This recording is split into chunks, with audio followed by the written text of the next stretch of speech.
রাধে রাধে বন্ধুরা, মহাশিবরাত্রি আসছে। তো সেদিনে তো সবাই তো আর মন্দিরে যেতে পারবে না, সেই জন্য ঝটপট করে বাড়িতে পুজো করবে কিভাবে দেখে নাও। ঘি, মধু, আতপ চাল, গঙ্গার জল, তারপর নকুনদানা, সিঁদুর, শাক, এখানে চন্দন, ধূপ নিয়ে গঙ্গা মাটি নিয়ে রেডি। তারপরে ফুল নিয়ে নেবে একে একে।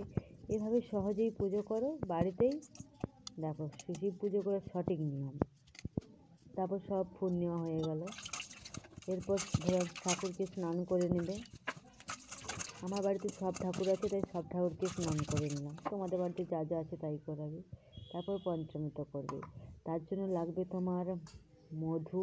শিব পুজোর জন্য অবশ্যই দরকার এগুলো। দুধ, এগুলো ছাড়া পুজো করা যাবে না। আর নেবে তোমরা সাথে চন্দন আর ঘি আর গঙ্গা জল।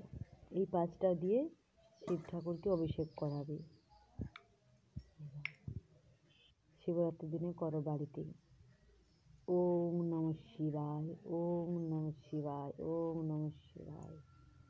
ত্রয়ং যপং যজামহে সুগন্ধি পুষ্টিবর্ধনম উর্বারকমেব বন্ধনম মৃত্যুর্মুক্ষীয়মামৃতম। তারপর ভোলানাথকে চন্দন দেবে। বিষ্ণুদেবকে দিলাম।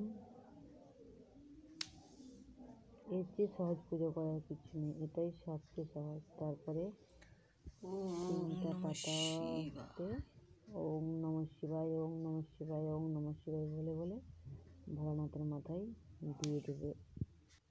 21টা দিলেও হবে, আমার বেলপাতা খুব কম ছিল তার জন্য। তারপর আতপ চাল দেবে প্রয়োজন। আরতি করলে, প্রসাদ দিলে।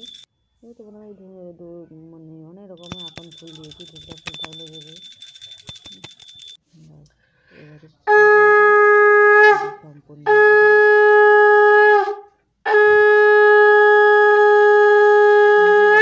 বুঝে যাক, আমি বাজিয়েছি। ভিডিওটা ভালো লাগলে সাপোর্ট করো। বাই।